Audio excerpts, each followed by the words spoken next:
I'm now joined by head coach Allan Coleman. And Allan, when we spoke this time, well, not this time last year, but when we spoke at the end of a very successful season, there was talk of you leaving. Why's it not happened? I'm still sitting next to you. Well, what it was, originally we decided to call it a day just because of the time length we've been at the club. It was 4 seasons. But at the end of the season, speaking to the chairman and the committee, and also with Paul, Paul had decided he definitely wasn't going to do it, and like I said myself, but the club approached us and just said, Luke, would you do another 12 months? Obviously, we're going to try and get Stuart Pugsley and Scott O'Brien involved more, and work under yourself for 12 months, and then look to taking it over. So it was a no-brainer, really, just mainly because of the players we'd brought on board and the new kids coming through. I wanted to be a bit of a part of it, and also challenge myself to win competitions again back to back, which is very tough to do. So that's a challenge for me personally as a coach. 2015 was a fantastic year for the club. I mean, 3 trophies. You couldn't have done much more, could you? Really? No, and that's testament to the players and their attitudes, and through the tough times where people thought, no, nothing's going to happen for these group of people, but they dug deep, and I think you know yourself, Dave, and people who watch amateur sport, it's a lot tougher than professional, just because of the daily activities they've got to do with it, and can't thank them enough. And it was a very, very special group of people. But we've also got a great group of people this year as well.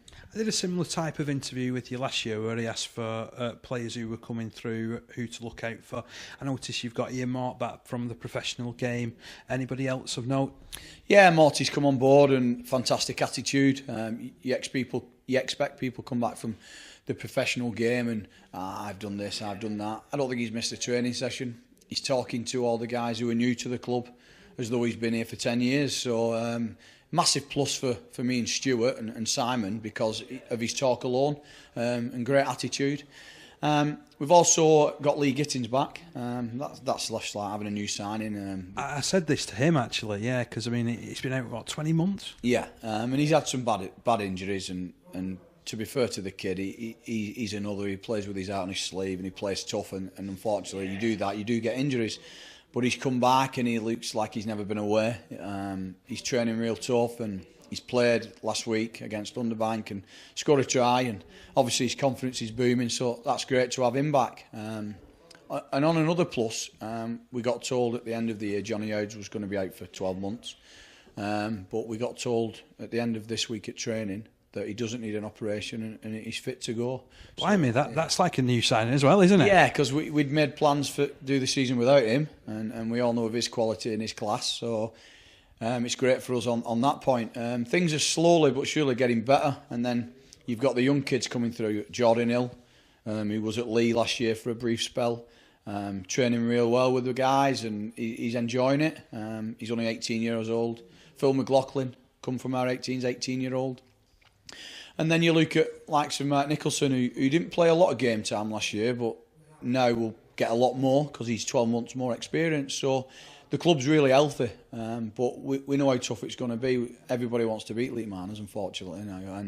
But these guys they'll go well. They'll go well because we've got a good blend of experience, and also we're bringing that youth and that production through. Which is ironic because we're sitting here at Sutton Park where it begins for a lot of people in Leigh. Yeah, fantastic. We asked Keith Nicholson, the secretary or vice chairman, I think he is at the junior club, could we use the facilities? Straight away, no problem, guys. Whatever we can do for you, we'll do. And it's important to us that, like you say, we want this production line to go on and on and on. Hopefully, these kids make professional because that's what it's all about. But if they don't, they stay within the club and produced for the senior club, because we want to be the best, and that's our attitude and that's our motto. We want to be the best, we will be the best, and for that you have to have a production line. Allan, I think that you've covered virtually most of my points, but just before we go, Twist Lane's got to be the place to be this season, hasn't it? I hope so. We definitely want to achieve exactly what we achieved last year, but with more to come from it, and in better style. We've changed how we're going to play a little bit to suit us, And we're there, like I said, to be shot at, but it's going to take a good team to beat us, I promise you that. We're working harder than ever, and if you can get down there and support us, it would be very much appreciated. Thanks a lot, Allan. Cheers, take care.